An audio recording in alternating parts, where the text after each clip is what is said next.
허상 디스플레이어 문화 10강 2차 수업을 진행하겠습니다.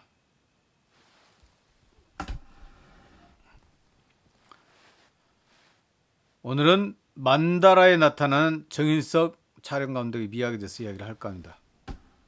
아마 여러분들은 정인석 감독에 대해서 알 수 있을지 모르겠지만 촬영 감독입니다. 우리가 스토리에 대해서 충분히 이야기를 나눴죠. 감독의 역할이 무엇이고 촬영 감독은 어떤 사람이라고 하겠죠. 쇼트를 창조적으로 만들어내서 스토리를 함께 진행하는 사람입니다.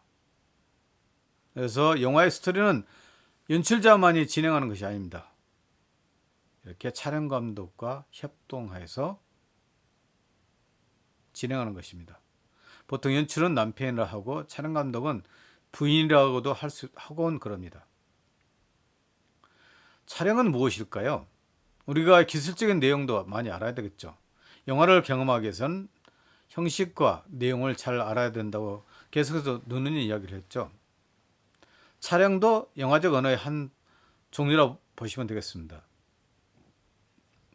촬영은 빛과 그림 그리기라는 히랍에서 유래했습니다. 카메라로 그림을 그리는 작업으로 렌즈를 통해 들어오는 빛을 이용해 이야기를 전개하는 스토리텔링의 시각적 언어라고 정의낼 수 있습니다. 결국은 촬영은 스토리를 전개해 나가는 시각적 언어라고 보시면 되겠죠. 그래서 영화 제작의 청사진인 시나리오가 구축되면 그것을 카메라로 이미지하는 작업이 촬영인 것입니다. 연출자는 스크린에 자신의 생각을 각인하는 영상시인이라고도 불립니다. 빛을 소재로 카메라라는 붓을 이용해 그림을 그리는 마술사와 비교되기 때문입니다.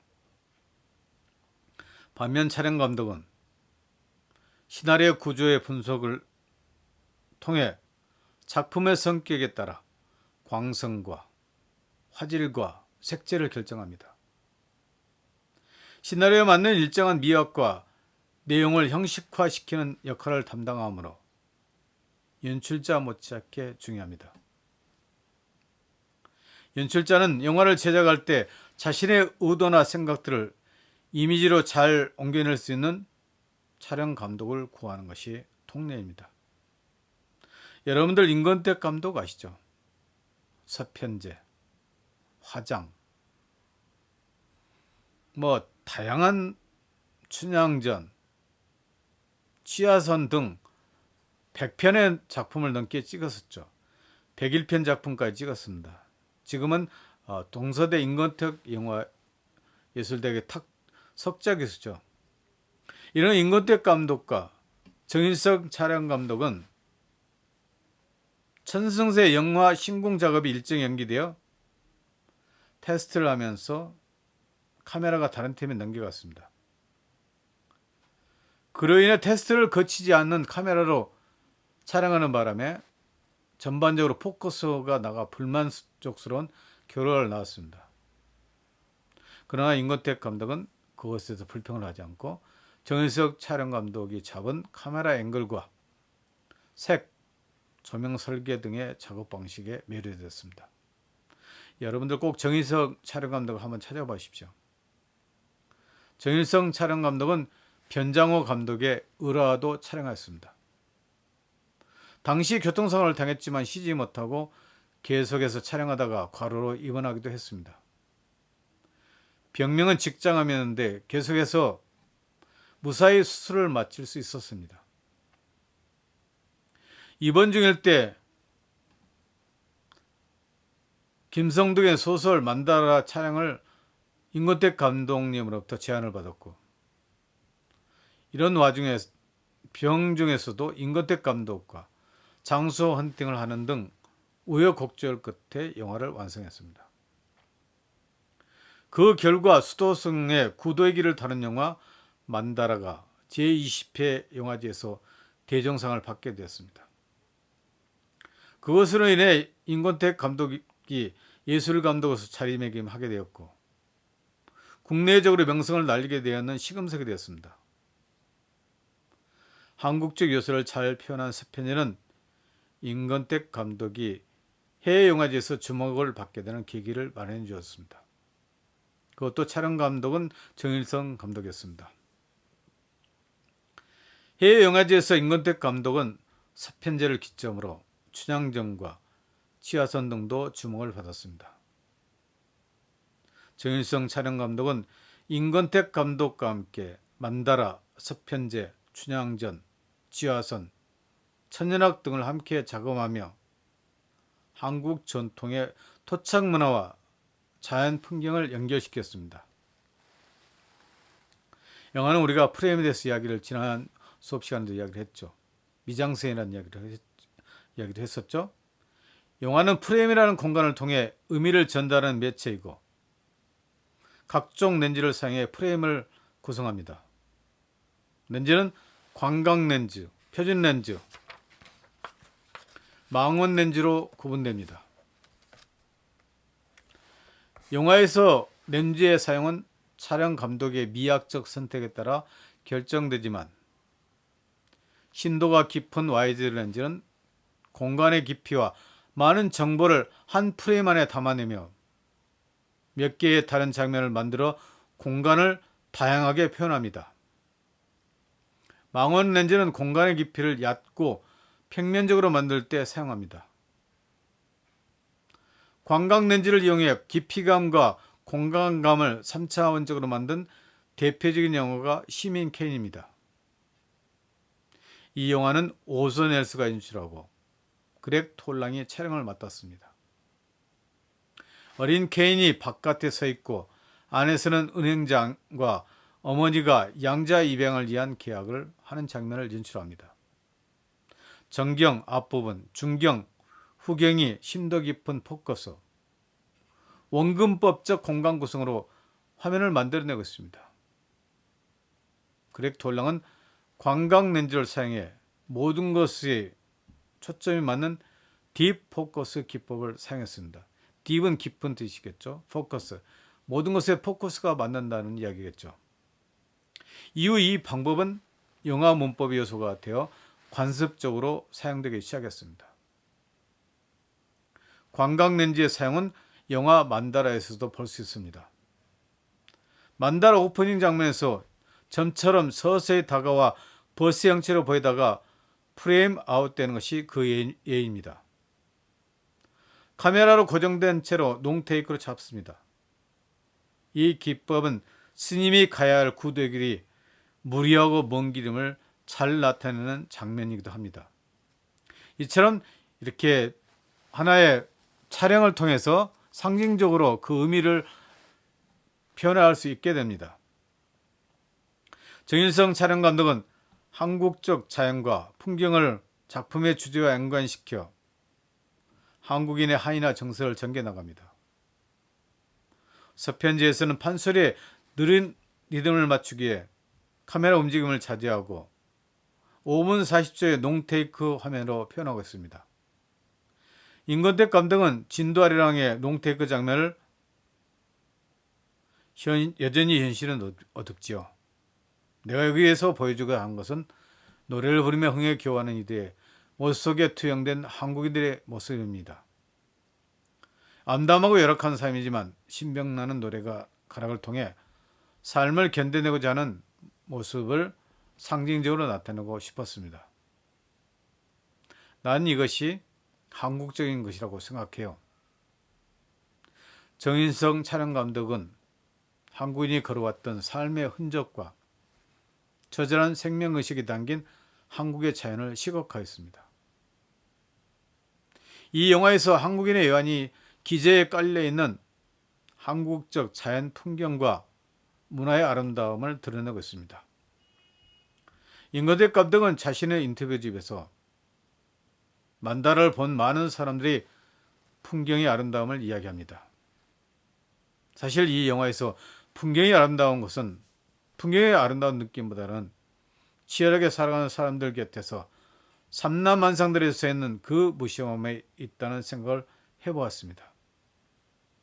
이제 그 풍경이야말로 자기 생을 살아가는 어떤 삶의 터가 아니겠어요?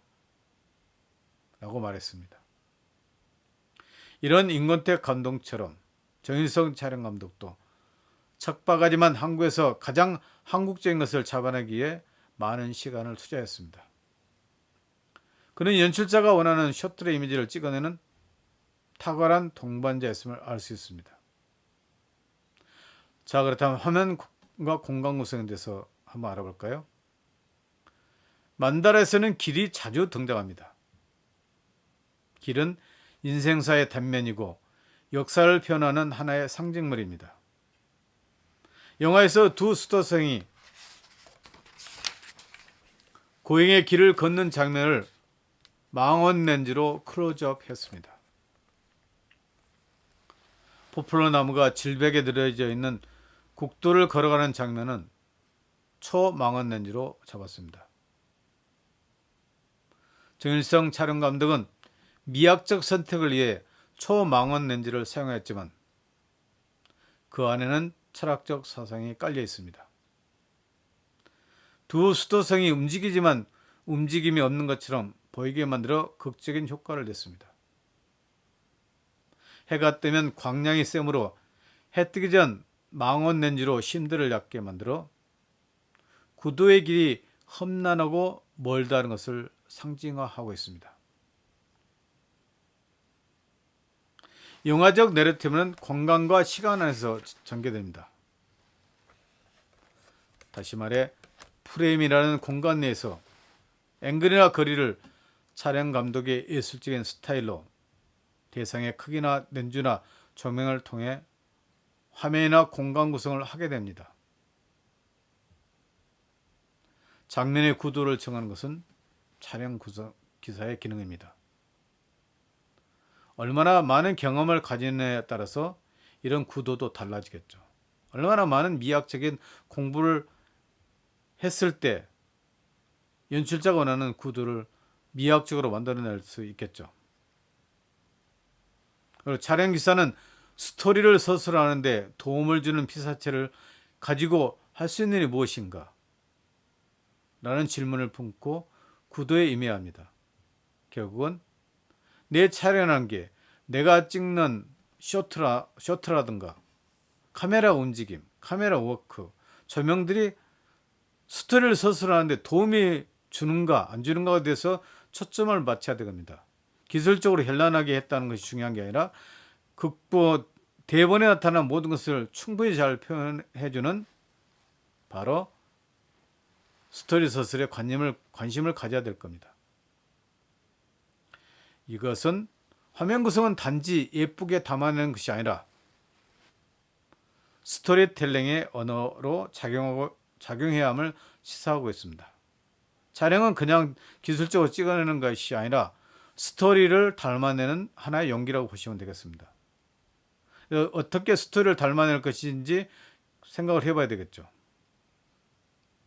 영화에서 공간은 프레임의 구성과 관련이 있는데 촬영 감독의 미학적 선택에 달려있습니다. 그는 영상 공간을 다양화하고 재분할하고 세분화하면서 이야기를 전개해 나갑니다. 여러분들 다시 한번 생각해야 될 것이 촬영은 바로 어떻게 하면 연출자의 비전을 제대로 드러내면서 스토리를 잘 전개해 나가는 건가?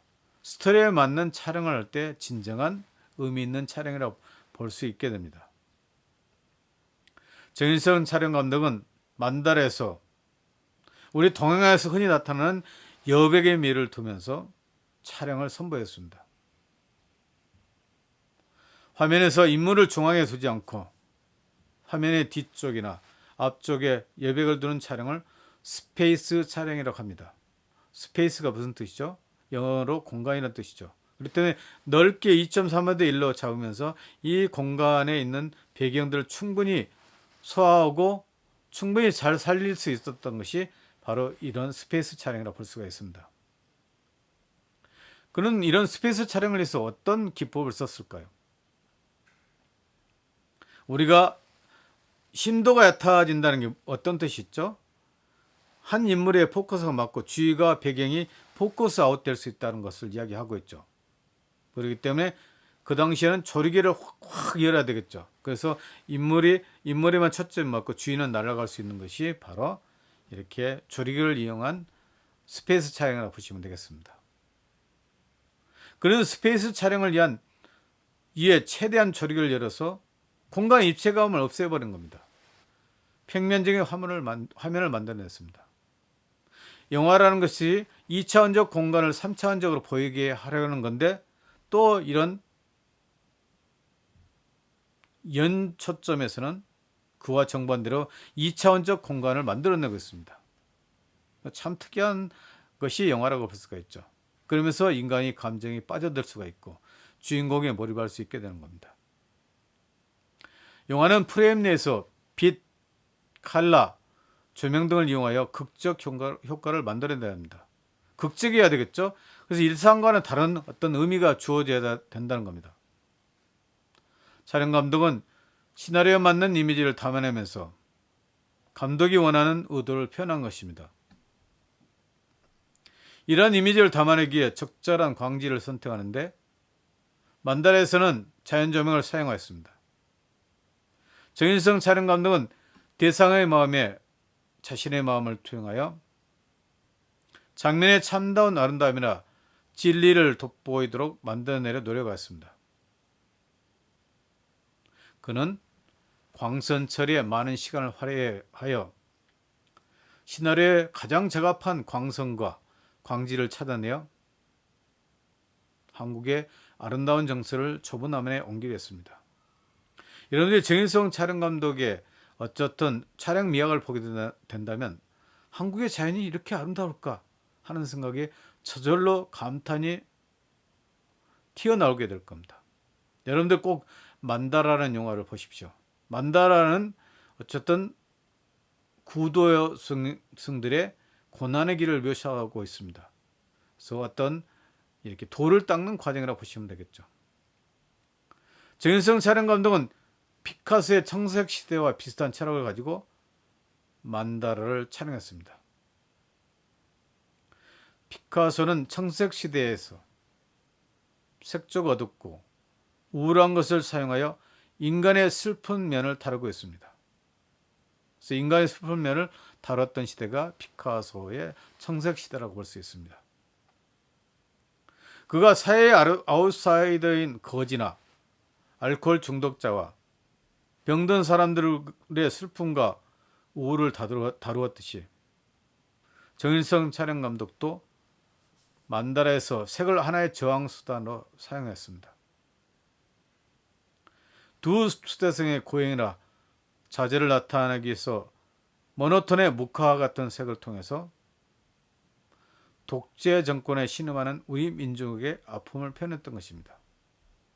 바로 영화라는 것은 사회에 반영하면서 또 사회를 이렇게 풍자하는 언어도 사용할 수 있다는 것을 보여주겠습니다. 기성층이 어떻습니까? 자본주의 사회를 제대로 병폐를 보여주고 있지 않습니까? 또 이 영화에서 정일성 촬영 감독은 만다라에서 보조 조명을 거의 쓰지 않고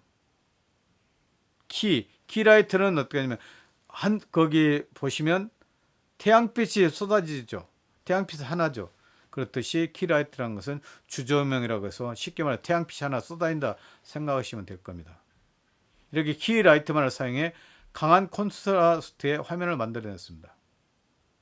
그는 콘트라스트를 분명하게 해주면서 희망의 상징인 밝음과 고뇌의 상징인 어둠을 극명하게 대립한 묵화와 같은 라이팅 설계를 하였습니다. 그래 정인성 촬영 감독에서 이 만다라 작품을 통해서만 간단히 알아봤습니다.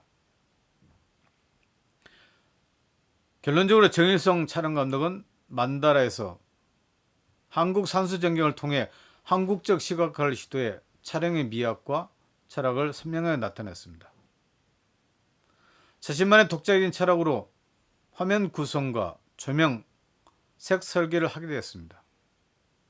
또한 헌팅 과정에서는 헌팅이라는 것이 장소를 찾아간다 생각하시면 되겠죠. 로케이션 스카우팅이라고도 합니다. 헌팅 과정에서는 임권택 감독에게 렌즈의 장단점과 앵글, 조명의 색 설계를 설명하고 결과를 연기해주는 모든 정보를 제공해 줬습니다. 그는 임권택 감독과 논의를 거친 후 만달에서 스페이스 촬영을 통해 구도의 험난함과 독재 정권에 대한 저항의 수단인 색 언어를 사용해서 시대의 아픔과 좌절을 함께하는 사회 참여의 모습을 잘 표현했습니다. 그렇습니다, 여러분. 정일성 촬영 감독, 위대한 촬영 감독입니다. 만다라는 영화를 통해서 그분의 촬영의 미학을 만끽하도록 해주십시오. 그래서 오늘